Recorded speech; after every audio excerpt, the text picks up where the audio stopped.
Welcome to my home. Let's talk about a little bit of music theory and how to apply that to a 12-bar blues. So I think a good place to start with music theory is just to acknowledge that chords are made up of notes, and the distance between those notes follows patterns that are consistent. So why don't we just start off here with a A7. That just means that we have a A chord, and then we also add a seventh on top of that, which would be a G note also. The reason for that is the patterns that make up notes. Anyway, here's an A7. Except I put a capo on the 3rd fret here just to make it a little easier to play, physically easier for my body to play on this guitar. So this would actually, I'll say it's an A7, but it's actually would be 3 half steps higher than that, so it would be a C7. But the shape that I'm playing is A7. So here we go. Okay, we call that. So if there's the key that we're going to put our 12-bar blues into. So that's the root. And we have A, B, C, D. Number 4 is D. So here's a D7. Right? 12-bar blues is just 3 chords: 1, 4, and 5. Well, 1, 4, and 5. So it'd be the A, the D, and D is 4. So one more would be E. So here's an E7. So we just do some root chords, some number 1.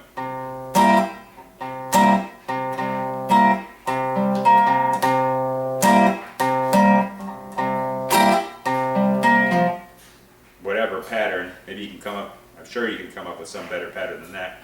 Then we move up to a 4 chord.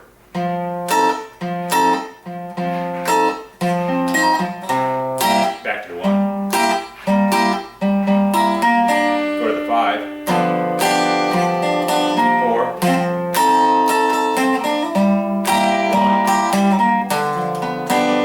1. You could repeat the 1 for 2 bars, but I'll go up to the 5. I always do. So here it is all together.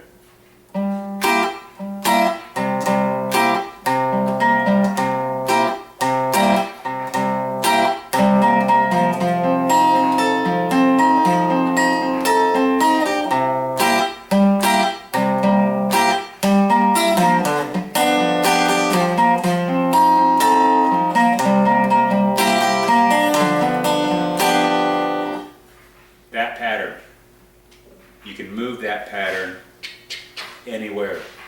So you can repeat that over and over if you want to do that, right? So you've got those pattern chords. So okay, so let's look at this. Here's A. You can play a minor pentatonic A over that. So here.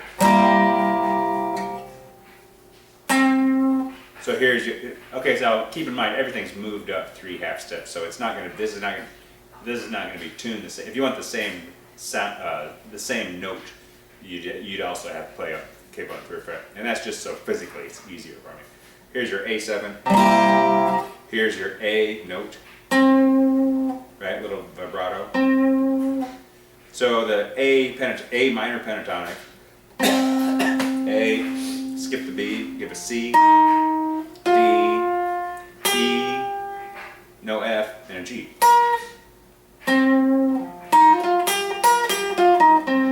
Right? Here's your blue note for that. Well, oh no, here it is. It's the D sharp. But by itself, see, look.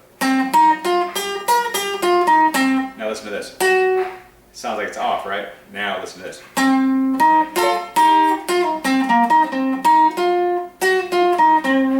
It's a passing tone, right? Blue note's just a passing tone.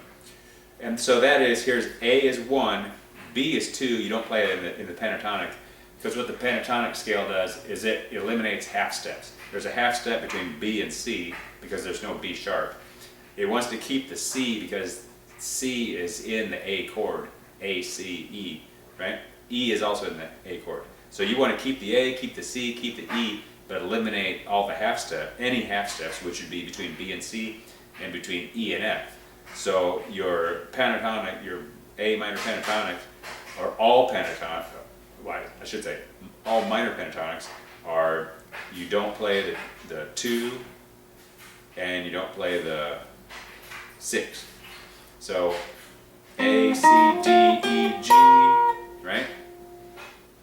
Here's your A7. Here's your D. Now D minor pentatonic, okay, so your D minor pentatonic would be, your root would be the D, right? Here's A, C, D, right? D, and then you shift your pattern, so you're not playing, you don't play the D, E, and the G, you don't play the same notes as the A minor pentatonic. You have a D minor scale, and you play the pentatonic of the D minor scale. So you play D, an F, a G,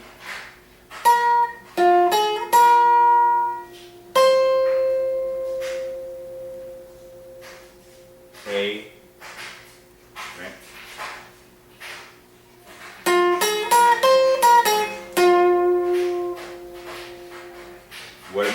What do we have on the last one that I haven't mentioned yet? Right? Here's this. A, C, D, here's your D. Here's your D, here's your D7 chord. Here's your D note with a little vibrato. Here's your D, F, G, A, G, F, E. Remember what the other A minor pentatonic had? It had a blue note. That was the sharp 4. So here's your D, 1, E would be 2, we don't play, or no, yeah. We don't play the E for the reasons of all the intervals just shifting. So there would, anyway. So your F, it's so 1, 2, 3, 4. So I should just say the blue note for the D minor pentatonic, it would be the G sharp. So here's your D minor pentatonic with the blue note used.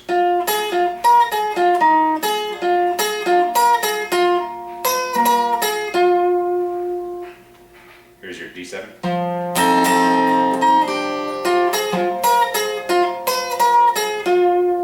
Check this out. You can do this also. There's these two notes. Here's your F and your A, which are part of the D minor scale, D minor pentatonic scale. I mean, they're part of the D minor scale. They're also part of the pentatonic, because the pentatonic just loses it. It just drops 2 notes. You can take that and you can push that easily. You can push that up.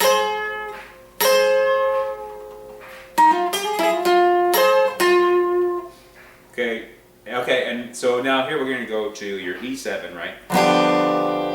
That also has a scale to it. So here we go. Your E, remember your E is right here. Can you see my hand? Maybe I'll have to zoom in on that somehow. Try to figure out. A, C, D, E. So you can play E here, but you can also go like this. Here's C, D, E, right?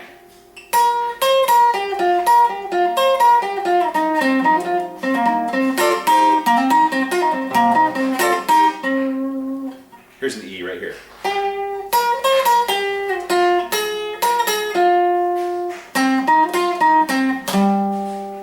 Okay, listen to this. Here's A, D. These are 7 chords. Here, back to A. Here's an E7. D. A. So But if you want to move it, just remember the numbers. Here's one. Here's your root note. 1. Root chord number 1. Chord number 4. Chord number 1. Chord number 5. Chord number 4.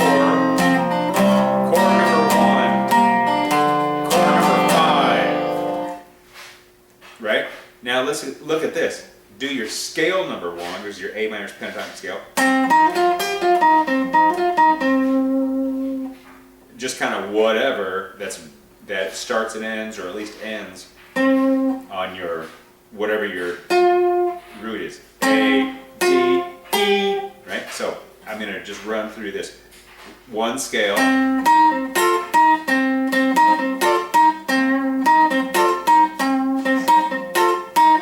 Chord 4 scale. 1 scale. 5 scale. 4 scale. 1 scale. Note of 5. Let's do that together.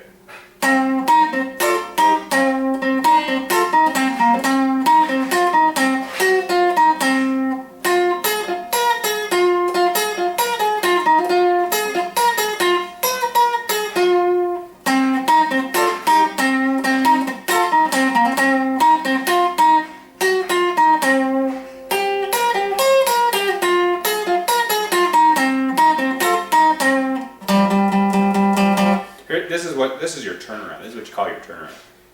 At the end is the 5, 4, 1. Which you could repeat that.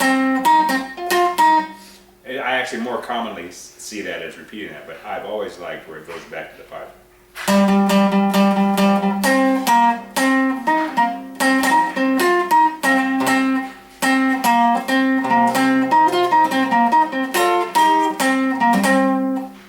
Your fun can be just trying different patterns, just basically trying different patterns.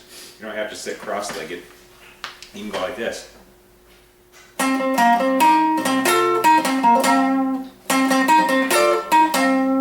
You can start, you can do this.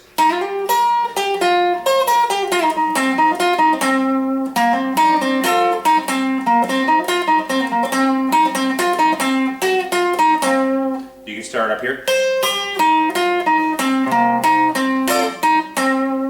Whatever. You have your scales here, right? Which you know where your notes are, so you're just basing your root is just wherever your note is. You've got your chords. So you have your A7, your D, your E, right? Because this is the 1 chord, this is the 4 chord, this is the 5 chord. But let's say you want to play in a different key. How about in the key of G? Okay, so make G your 1. Here's a G7.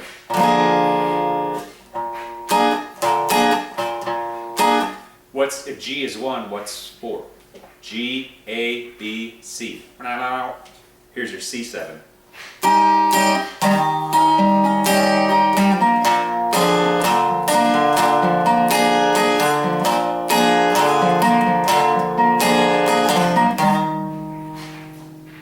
Sorry.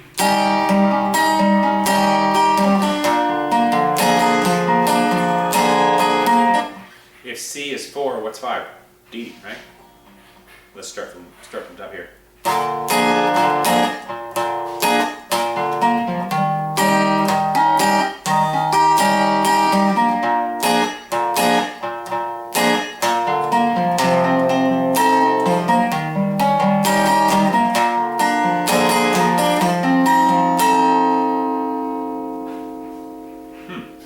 There's a D right there. That was part of our A. When we were in the key of A also. What if we go straight from D to A? I don't know about that. How if we go, not so much of a jump. Listen, D to A. That's kind of a jump. How about something closer? D to C? Well, C was in the one we just did. How about if we go D to E? Oops. Where else did we see E7? That was on our key of A. So why don't we go from, and look at this, E. So if we want to use our key of A, B, C, D, E. So then E is the fifth one. We call that the dominant. It's called the dominant. I don't know. I just call it that because other people call it that.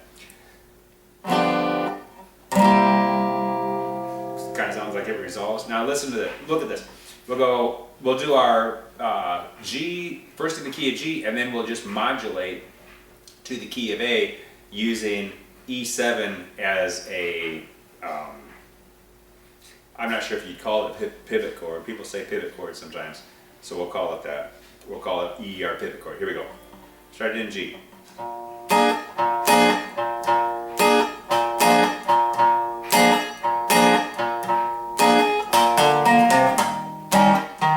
C. Back to G. D7. C7.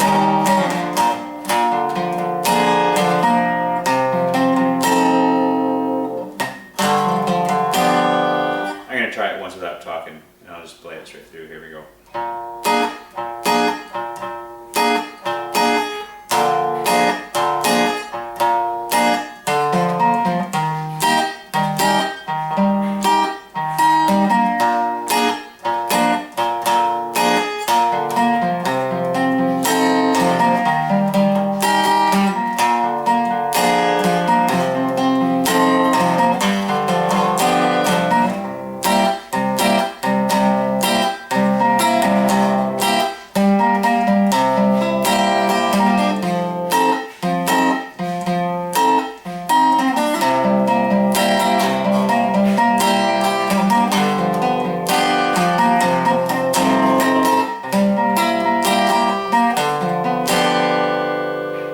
That's cool. Where do we want to go from here? How about?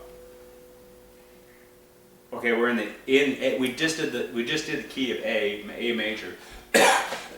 How about if we switch to A minor? Okay, I'll start from the beginning.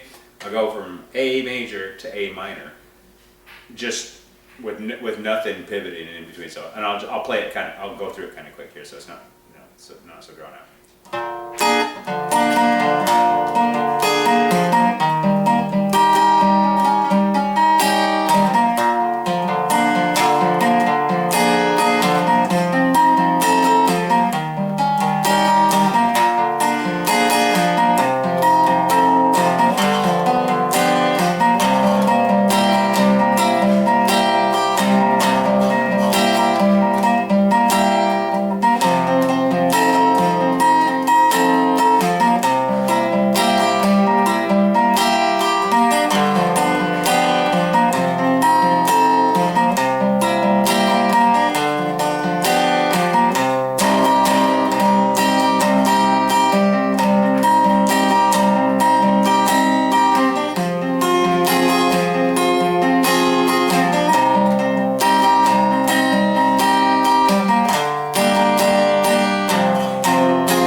Let's go to switch to E by way of B7.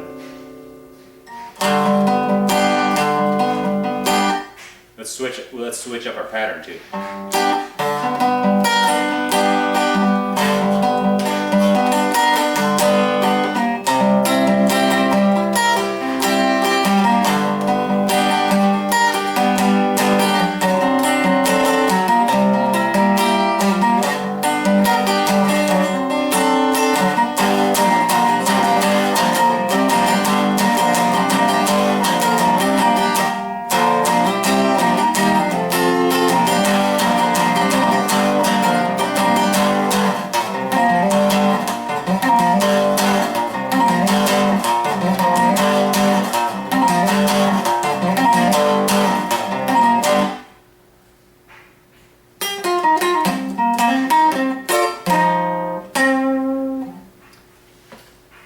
Thanks for watching.